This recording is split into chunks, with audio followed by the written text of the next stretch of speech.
Dati sa community parks kung saan kami nagpa-practice, hindi na kami makapag-practice ng ayos ngayon kasi madami nang nagpapa-picture. Kailangan namin magseryoso dahil mahigpit ang laban ngayon sa Grand Finals. Mabuhay ang mga Batanggenyo! Naisipan namin gumamit ng hula hoop dahil gusto namin maging original.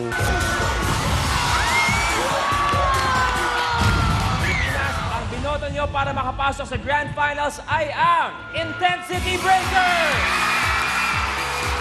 Hindi namin in-expect na magtatap lagi kami sa mga votings. Tapos ngayon, madami na kaming mga bookings na gusto kaming imbitahan sa mga events nila. Nung napasali po ako sa PGT, nang nakilala ko, halos 3 bahay pa lang yung nadadaanan ko. Sila na yung lumalapit sa akin at bumibili ng balot. Kasi nagugulat na yung magulang ko, aga mo nakaubos. Dati nung nagtatawag ako, kakunti ang pumapansin sa akin. Pero nung simula nung nakita ko sa TV, sumayaw kami. Sinasabi, kinikilabutan daw sila sa aming performance. Napakahalaga ng performance namin dahil dito nakasalalay ang mga pangarap ng bawat isa. Marami na nagbago sa buhay namin pero isa lang hindi magbabago, ang grupo namin. Kung ano kami dati, ganun pa rin kami ngayon.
Prepare to fight.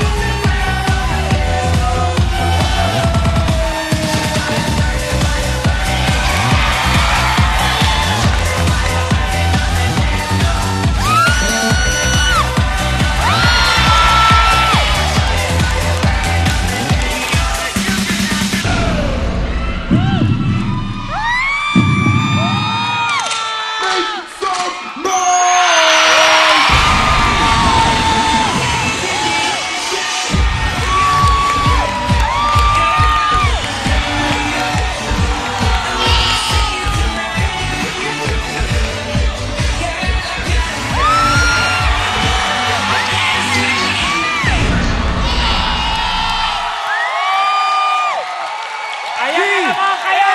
Intensity Breakers! Ayan na naman kayo!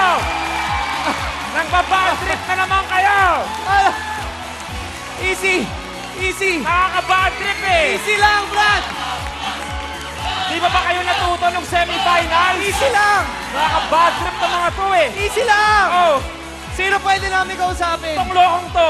Isa lang! Hindi! Easy lang! Unang-una, okay kayo lahat? Wala naman nasaktan? Okay. Palapkan natin the Intensity Breakers! Grabe!